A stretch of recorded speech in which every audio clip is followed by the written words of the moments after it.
J'ai corrigé mon épaule.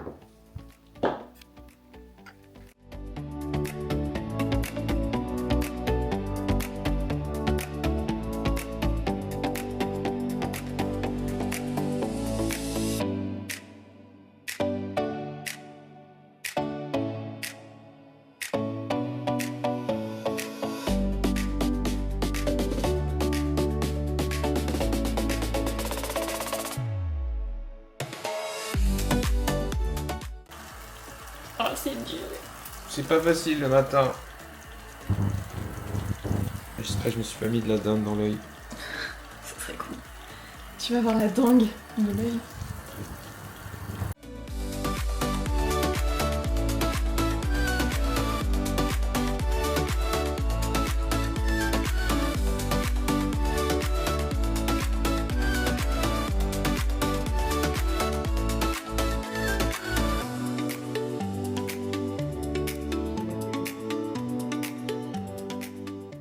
Allez, viens.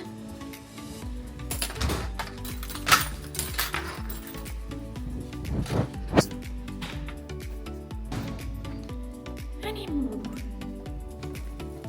C'est parti. Hey! Good morning YouTube! J'espère que vous allez bien. Bienvenue dans ce tout nouveau vlog avec une intro super fracassante puisque je suis dans ma cage d'escalier on the way to emmener le toutou en balade. Alors aujourd'hui nous sommes le samedi 2 mai et on a un orage de fou. Donc Oreo avait la trouille parce que c'est une flippette. Hop, il est là le petit loulou. Et donc on est on the way pour la balade. J'ai réussi à le convaincre. On lui met le harnais et c'est parti, mais il faisait vraiment aucun effort ce matin. Vraiment pas l'envie d'aller se promener. Mais moi dans tous les cas, j'insiste, je ne lâche pas l'affaire comme ça. Donc on va au moins aller faire la petite balade hygiénique entre deux gouttes et puis je vais en profiter pour vous faire mon petit update pour cette semaine. Allez, c'est parti. Oh, mais ça va aller, mon chien. Ça va aller. Il a peur.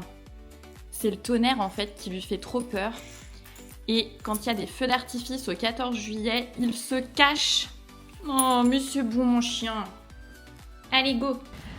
Alors, comment ça va pour moi cette semaine? Comment ça s'est passé cette semaine? Ma foi, très bien. J'ai fait des bons trainings. J'étais donc sur la 3e semaine de ce nouveau plan d'entraînement. Donc les répétitions ou les charges ont continué d'augmenter. J'ai continué d'appliquer mon fameux principe du progressive overload qui fait que je vais continuer d'avancer et de progresser sur mes trainings. Donc tout s'est bien passé de ce côté-là. Niveau récup aussi, puisque le sommeil était bon. J'ai pas eu de crash d'énergie, non, j'avais vraiment une belle énergie toute la semaine, donc tout ça c'est vraiment bien.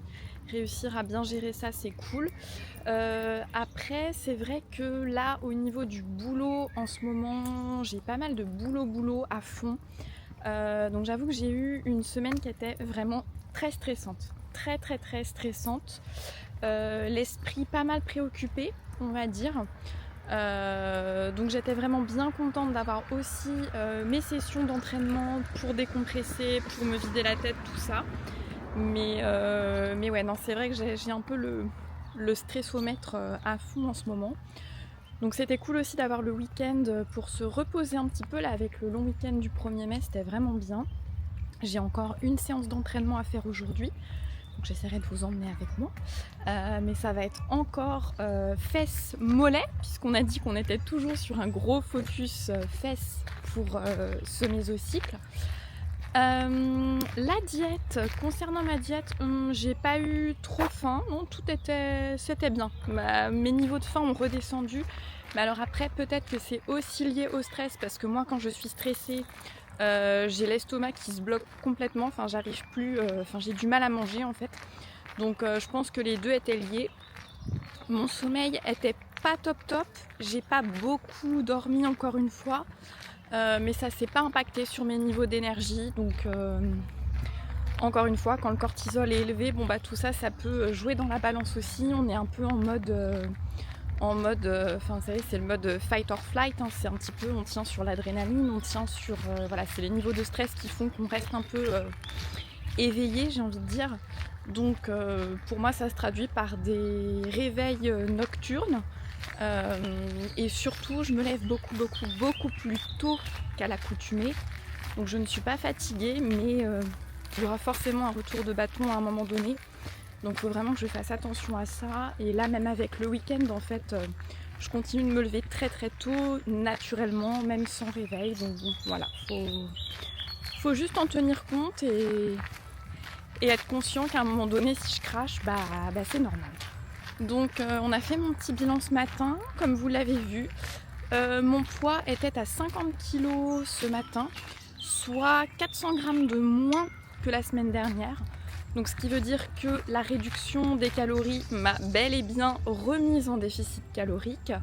Mais là l'idée ça va être de continuer à pousser encore un petit peu ma sèche pour les semaines qui vont venir.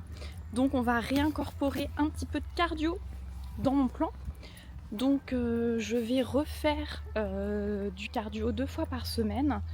Et donc on va mettre ça pour le moment à 50 minutes, donc 2 fois 50 minutes de cardio par semaine. Et donc je vais faire ça sur mes jours off sans entraînement. Donc a priori ce serait donc le mercredi et le dimanche. Donc ça va être encore le retour du vélo elliptique qu'on avait mis dans le bureau. Alors est-ce qu'on va le remettre dans le salon? J'en sais rien. On verra bien, mais voilà, 2 fois 50 minutes de cardio, c'est pas franchement grand chose. Donc ça se fait plutôt bien. Donc ça va être le plan. Sinon, comme vous pouvez le voir, oui, je vous ai pas updaté de ça.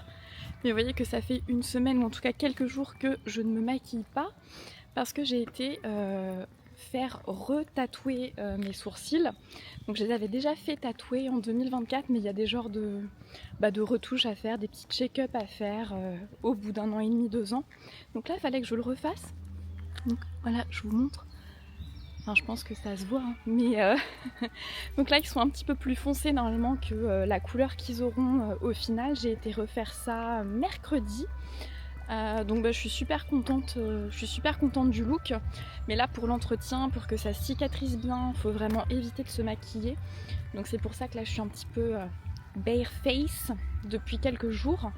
Et je pense que je vais continuer à faire ça pendant encore peut-être une petite semaine, 15 jours, pour être sûre que la cicatrisation se fasse bien et pas venir mettre de bactéries en fait, ou de résidus de maquillage tout simplement dans les sourcils. Donc là pour le process, hein, si jamais ça en intéresse certaines, donc elle m'a fait ça c'est du microblading en fait, où elle vient tatouer, enfin elle vient gratter en fait la peau pour faire le tatouage. Donc elle refait chaque poil en fait de sourcil en microblading. Et donc après, le temps que ça cicatrise, il faut juste bien nettoyer les sourcils avec un savon doux au pH neutre 2 fois par jour. Donc je fais ça matin et soir. Et je remets un petit peu de vaseline par-dessus pour bien protéger le sourcil. Donc voilà. Et donc si j'ai eu un autre petit rendez-vous beauty, puisque j'ai été refaire mes ongles aussi. Voilà, je vous montre. Donc j'ai fait du bleu cette semaine, j'ai fait ça mardi. Il était temps de le refaire et j'avais envie de changer un petit peu de mes classiques rouge-rose. Donc on est repassé sur du bleu pour changer un petit peu. Donc voilà pour ce qui concerne mes petits updates. Sinon, si, mes extensions. Là ça y est les gars, j'ai commencé à perdre plein de mèches. Je crois que là ces 2 dernières semaines, elles ont vraiment dû bien commencer à tomber. Mais c'est vrai que je vous avais pas updaté de ça. Mais là j'ai dû en perdre, je pense facile, une petite dizaine. Donc il va falloir que je reprenne bientôt un rendez-vous pour toutes les retirer et puis les remettre en fait, les remonter dans mes cheveux. Et ça y est, il repleut. J'en peux plus. On a eu un si beau temps hier, ça pouvait pas rester, c'était obligé. Alors je vous avais proposé dans un de mes précédents vlogs de faire une FAQ, donc de répondre aux questions par rapport au fitness, à la nutrition, à l'entraînement que vous auriez pu avoir. Et donc j'ai eu plusieurs personnes qui m'ont posé des questions, et donc notamment une qui concernait la phase de maintien et le nouveau calcul des calories et donc du métabolisme de base en fait, suite à une phase de perte de poids. Et donc comment je faisais pour gérer ça, pour savoir quel était le nouveau maintien, ou est-ce que on repartait directement sur le même maintien que celui que j'avais avant la phase de sèche. Alors il faut savoir que lors d'une sèche, donc on entre volontairement en déficit calorique. Donc c'est-à-dire que le métabolisme va s'adapter à tout ça. C'est pour ça que sur les pertes de poids, généralement, quand on choisit, on va dire, un niveau de déficit avec des calories qui sont plus basses que son maintien, au début, on peut voir des pertes de poids, puis au fur et à mesure, ça va stagner. Alors qu'en fait, on n'a rien changé dans ce qu'on faisait.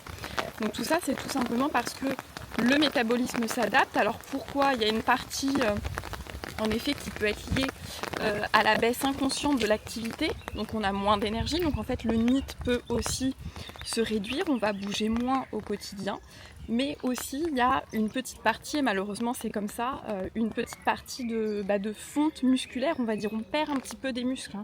L'idée dans un déficit, c'est bien sûr d'essayer d'éviter ça au maximum, d'où l'idée de continuer à manger suffisamment de protéines, de continuer à s'entraîner contre résistance, mais il y a malheureusement une petite partie qui va partir dans la masse musculaire qu'on va perdre en fait. Donc du coup, forcément, comme le muscle c'est un tissu qui est très très très friand en calories, donc plus vous avez de muscles, plus votre métabolisme de base au repos va être élevé, d'accord ? Et bien forcément ce métabolisme va se réduire, donc on va devoir manger moins si on veut continuer à perdre du poids. Donc forcément après un régime, le métabolisme va être de nouveau un petit peu baissé. Donc il faut tenir compte de ça et on ne peut pas remanger directement autant de calories que ce qu'on mangeait avant le régime. Et c'est d'ailleurs pour ça qu'on va faire une reverse diet qui va être menée de façon intelligente, et c'est aussi pour ça que ce qu'on voit souvent quand les gens veulent perdre du poids, ils entrent en déficit et ils se remettent ensuite à manger comme ils mangeaient avant, d'où la reprise de poids en fait forcément derrière. Alors le calcul de la nouvelle maintenance, en fait il faut y aller assez progressivement, et c'est vrai qu'il n'y a pas une mesure ultra fiable pour le vérifier. Donc en fait ça va être un petit peu de l'essai-erreur, donc on va pouvoir remonter un petit peu les calories et voir ce que le corps dit, ce que le poids dit, est-ce que le poids remonte beaucoup ou pas, est-ce que les niveaux d'énergie sont là ou pas, est-ce qu'on se sent fatigué, léthargique, est-ce qu'on a du mal à récupérer, est-ce qu'on retrouve de la force en training. Enfin encore une fois, il n'y a pas que le poids sur la balance, c'est un biofeedback général dont il faut tenir compte. Et c'est aussi une sensation personnelle, comment on se sent avec ce niveau de calories. Donc voilà, l'idée c'est d'y aller avec un système d'essai-erreur, donc c'est-à-dire de remonter un petit peu ses calories. Donc moi ce que j'aime bien faire, c'est en général remonter de 100-200 calories pour y aller de façon progressive. Mais il n'y a pas qu'une seule école, et tout dépend aussi du niveau de déficit que vous vous êtes mis avant. Là, dans mon cas, moi, j'étais pas non plus sur une diète super agressive. Je veux dire, 1500 calories par jour, c'est ce que j'ai eu au plus bas de mon déficit. Voilà, pour certaines pertes de poids que j'ai eu à faire. Et encore une fois, je ne dis pas que c'est à reproduire. C'est parce que c'est les calories qui fonctionnaient pour moi à ce moment-là, dans la phase dans laquelle j'étais. Mais j'ai eu des phases de perte de poids où je suis descendue bien plus bas au niveau des calories.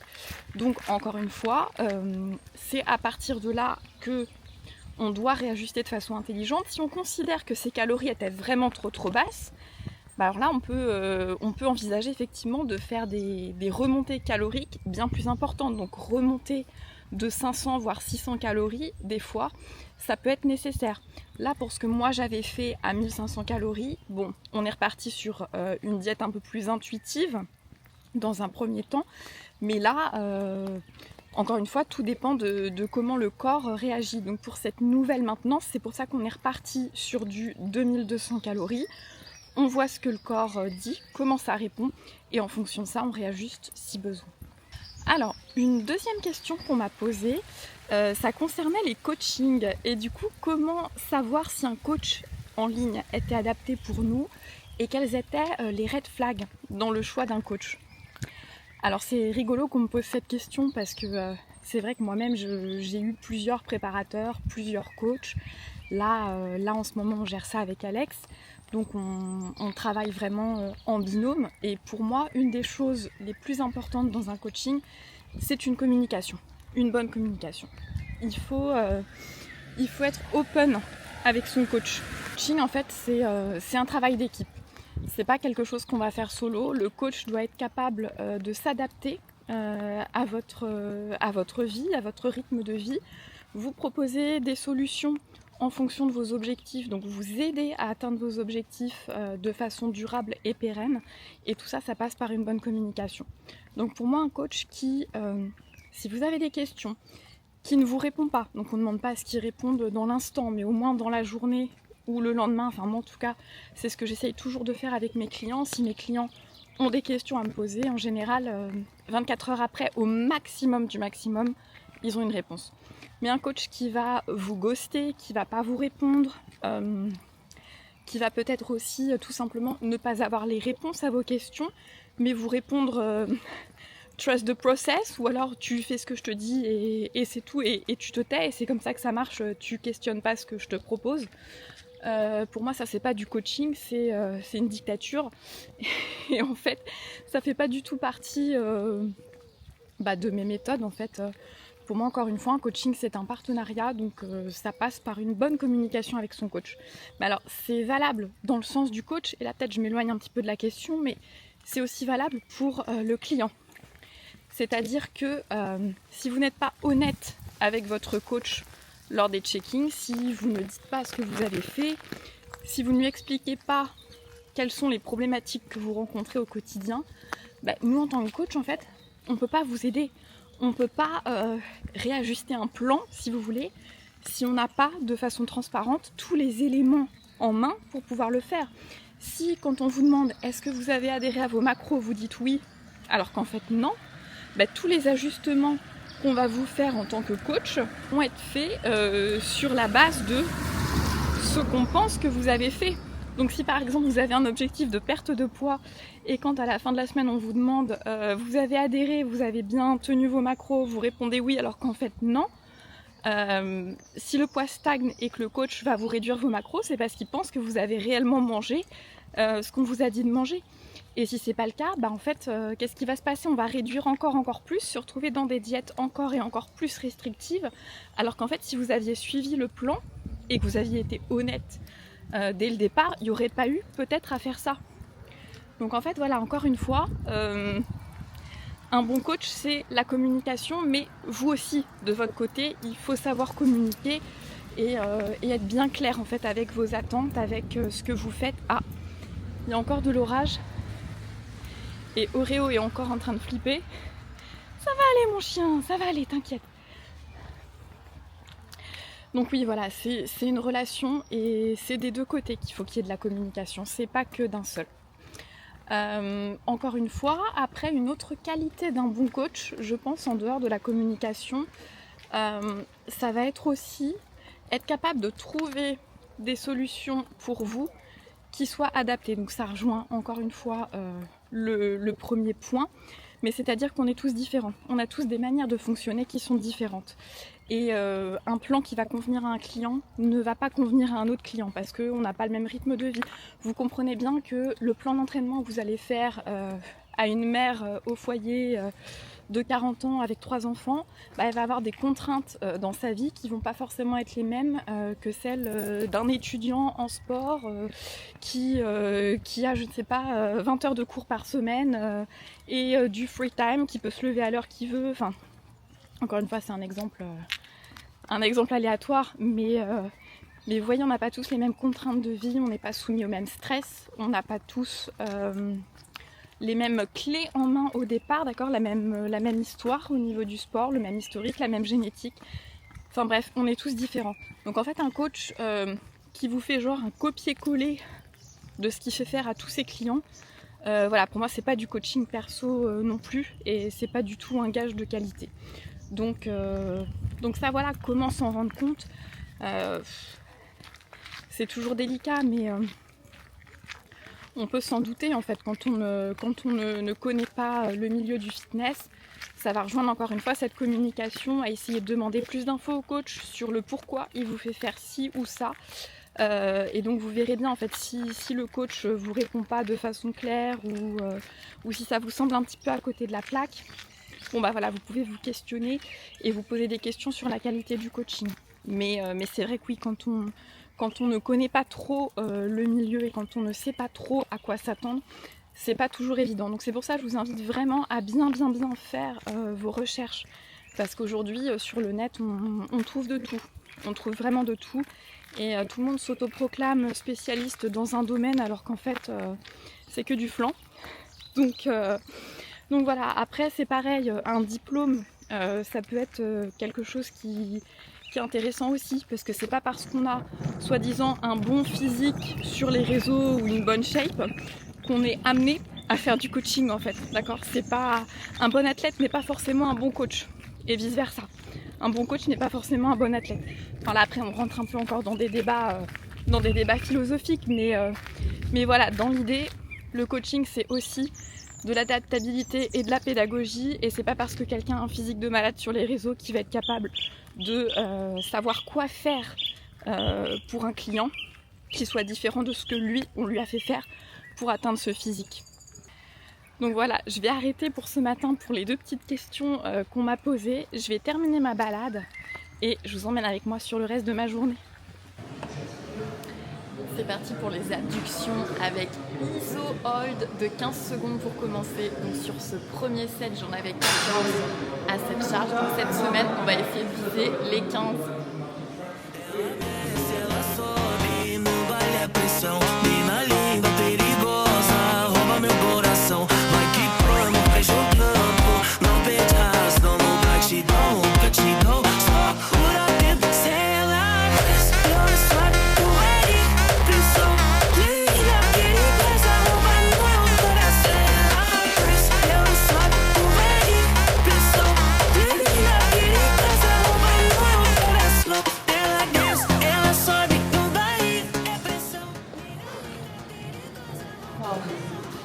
C'était un bon set, un bon premier set. Good.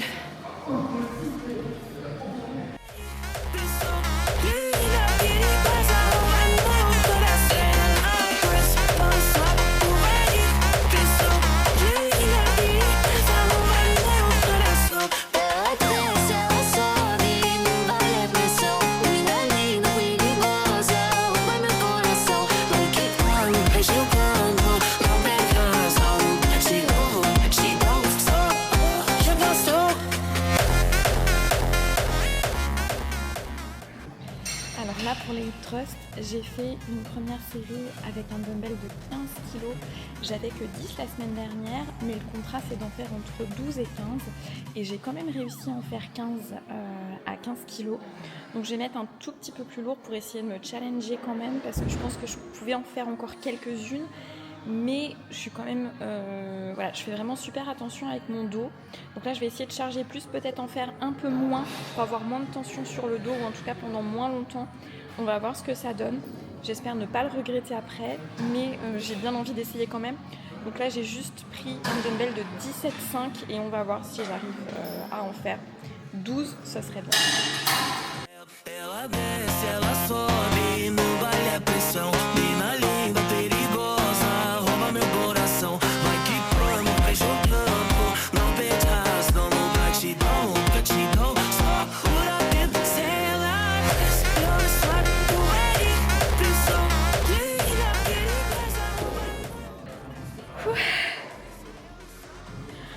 J'ai vraiment une bonne sensation, même à cette charge-là, et j'ai quand même réussi à faire les 15. Donc c'est vraiment cool. Là, l'idée, c'est vraiment aussi à la sensation. Il faut vraiment que je sois capable de contracter mon fessier, et c'est vraiment ce que je recherche sur cet exercice.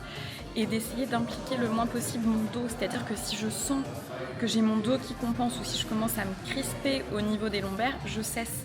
Pour moi, ça ne sert à rien d'aller plus loin. Peut-être que je serais capable d'en faire plus, mais si c'est pour avoir une compensation avec le dos, ça ne m'intéresse pas. Je veux vraiment ici être capable de contracter très très très fort ma fesse en haut du mouvement et bien sentir l'étirement aussi dans le fessier quand je redescends, quand je suis en bas de mon hip thrust. Donc là, mission accomplie pour ce second set. Je ne vais pas abuser, je vais garder cette charge-là pour le troisième et on verra.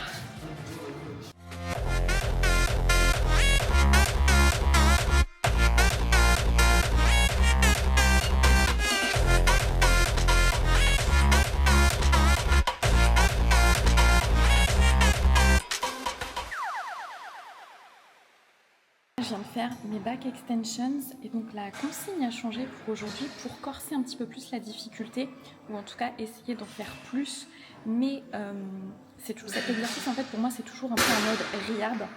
Donc pour essayer d'avancer un peu plus vers cette rehab, on a changé un petit peu le tempo de l'exercice. Je devais maintenir la contraction de mes fessiers en haut du mouvement avec la charge pendant 3 secondes et contrôler la phase excentrique du mouvement, donc toute la descente pendant 3 secondes. Et là, cette semaine, on va changer un peu la règle du jeu. Je fais que 2 secondes de contraction en haut et 2 secondes sur la descente. Donc on se rapproche d'un mouvement qui va être un petit peu plus dynamique, moins lent, on va dire. C'est toujours dans le contrôle, attention, c'est toujours dans le contrôle, mais on va moins lentement. Donc à la même charge, la semaine dernière, j'en avais fait que 9. Là, j'ai réussi à en faire 12. Donc c'est plutôt cool, on va continuer comme ça et voir si on peut peu à peu de nouveau le recharger parce que j'avais remarqué que c'était un exercice qui me faisait mal au dos. Donc là j'ai plus de douleur sur ce mouvement là, donc ça va être vraiment chouette si on peut le réincorporer dans mon arsenal d'exercices parce qu'il est vraiment redoutable pour les fessiers et pour les ischios aussi. Donc voilà, donc ça c'est vraiment de la rehab pour moi cet exercice là. Le but c'est pas de charger, c'est juste d'éliminer la douleur. Voilà. Mais je suis contente, très très bonne sensation donc c'est cool.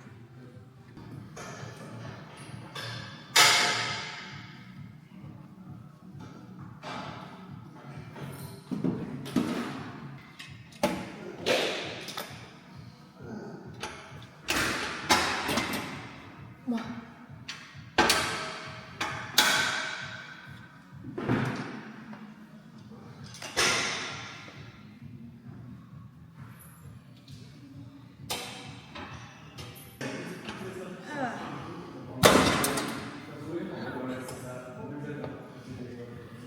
Ça déboîte les molaires.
Hey!